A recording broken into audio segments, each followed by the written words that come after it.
안녕하십니까, 박종철 원장입니다. 오늘은 안면 윤곽 수술 시 뼈의 절제가 얼굴 안모에 어떻게 영향을 미치는지 실제 환자분 사진을 가지고 비교해 드려 보도록 하겠습니다. 이분은 사각턱 절제술, 광대 축소술, 턱구 성형술을 시행한 환자분입니다. 술전 사진에서 보시는 것처럼 역광대가 조금 도드라져 있어 가지고 울퉁불퉁한 느낌이 듭니다. 그리고 턱끝이 약간 두꺼운 느낌도 들고요. 그래가지고 이런 식으로 광대 수술, 사각턱 수술, 턱끝 수술을 시행하였습니다. 수술한 결과를 한번 보겠습니다. 자, 보시는 것처럼 얼굴이 매끈해진 것을 확인해 볼 수가 있습니다.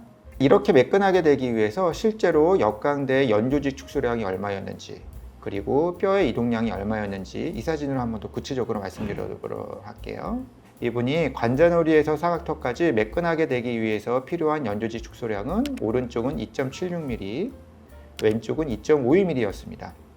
그리고 이렇게 이동을 하기 위해서 실제 뼈는 4.76mm 내측으로 이동하였고, 왼쪽 뼈는 3.85mm 내측으로 이동하였습니다. 자, 그러면 45도 광대에서는 어떻게 축소된지도 보도록 하겠습니다. 이렇게 보면 상당히 45도 광대가 많이 축소된 것 같죠? 이 정도는 돼야지 수술하고 나서 이 정도 매끈한 얼굴이 나올 수가 있습니다.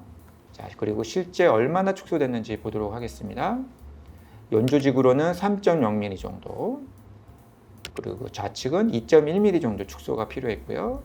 이렇게 되기 위해서 실제 뼈의 이동은 오른쪽은 3.88mm 정도, 그리고 우측은 2.82mm 정도 축소가 필요했습니다. 이렇게 차이가 있는 이유는 좌우 비대칭의 크기가 틀렸기 때문입니다. 자, 그리고 옆모습도 보도록 할까요?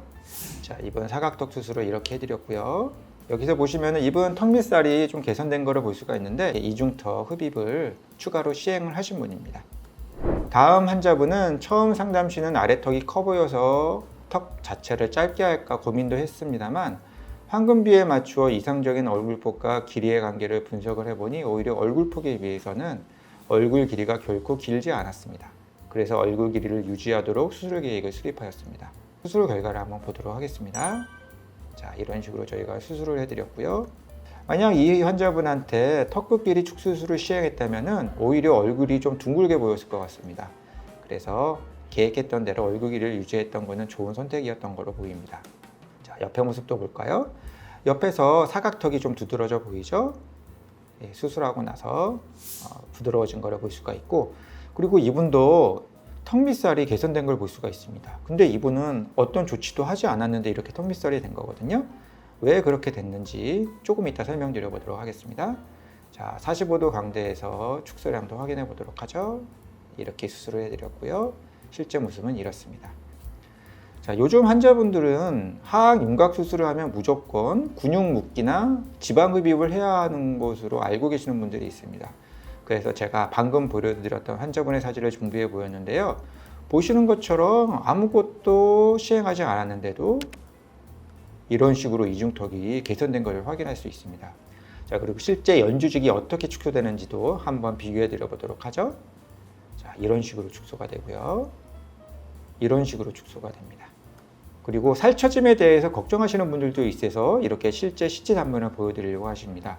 예, 이분은 살처짐이 특별히 없다고 보아도 무방할 것입니다. 그냥 있는 그대로 얼굴이 수평적으로 축소가 된 것이죠. 하지만 피부가 두껍고 체지방이 많으신 분들은 화살표 부위가 상대적으로 큰 변화가 없어 보입니다. 그러다 보니까 다른 부위는 더 많이 축소됐는데 그 부위는 변화가 없다 보니까 그 부위에 살이 처진 것처럼 오해하시는 경우도 있더라고요. 물론 살 처지는 경우가 있을 수도 있습니다. 하지만 많은 분들이 이분처럼 특별한 변화가 없는 경우가 더 많으니까 살 처지는 것도 그렇게 너무 크게 걱정을 안 하셔도 될 것 같습니다.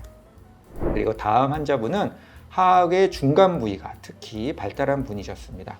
정면에서 봤을 때 오히려 턱끝은 짧고 사각턱은 큰데 중간뼈가 더 도드라지게 볼록해 보이는 걸 확인해 볼 수가 있습니다. CT상에서는 턱이 조금 움푹 파인 것 같은데 오히려 임상사진에서는 턱이 커 보이거든요. 그건 환자분이 이 움푹 파인 거를 개선하기 위해서 필러를 주입하셨기 때문입니다. 그래서 이분은 수술하기 전에 필러를 녹이고 수술을 시행하셨는데요. 실제 모습은 이렇게 됐습니다. 특별히 턱끝을 짧게 하거나 후방 이동시키지 않았습니다. 필러를 녹였을 뿐인데도 이런 효과를 저희가 만들어 드릴 수 있었습니다. 옆에 모습도 볼까요? 자, 이런 식으로 결과가 나왔고요. 턱끝 필러를 제거함만으로도 턱끝 연조직이 많이 작아진 것으로 확인할 수 있습니다. 화살표 표시한 곳을 보시면은요, 이런 식으로 연조직이 폭이 줄어들었습니다. 하지만 뼈는 특별히 전후방적으로 아니면 수직적으로 큰 변화가 없는 것을 확인하실 수 있을 겁니다. 자, 45도 모습도 보도록 하겠습니다.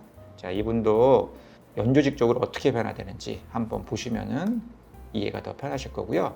이분처럼 얼굴 폭이 넓으신 분들은 상대적으로 눈이 가운데로 쏠려 보일 수가 있습니다. 이 경우 광대 수술을 통해서 눈이 더 커 보이는 효과를 기대할 수 있겠습니다. 자, 수술 결과입니다.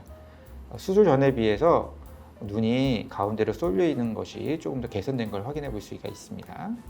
45도의 변화된 모습도 보여드리도록 하겠습니다.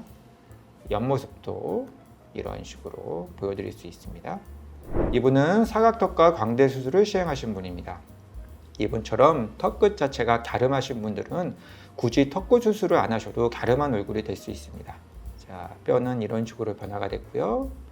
그리고 실제 임상 사진은 이런 식으로 변화가 되었습니다. 45도 광대의 변화도 확인하실 수 있고요.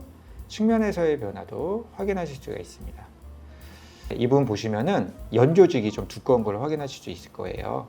제가 아까 말씀드렸듯이 이 아래쪽 부위가 조금 더 두툼해지는 것을 확인하실 수가 있으실 겁니다. 자, 옆에서도 보시면은 다른 분들에 비해서 역광대에서 연조직의 폭이 조금 더 두꺼운 걸 확인하실 수 있을 거예요. 상대적으로 가운데 부위가 축소되는 양이 조금 덜 축소될 수가 있습니다. 지금까지 뼈 절제에 따른 연조직의 변화 양상을 확인해 보았습니다. 경청해 주셔서 감사합니다.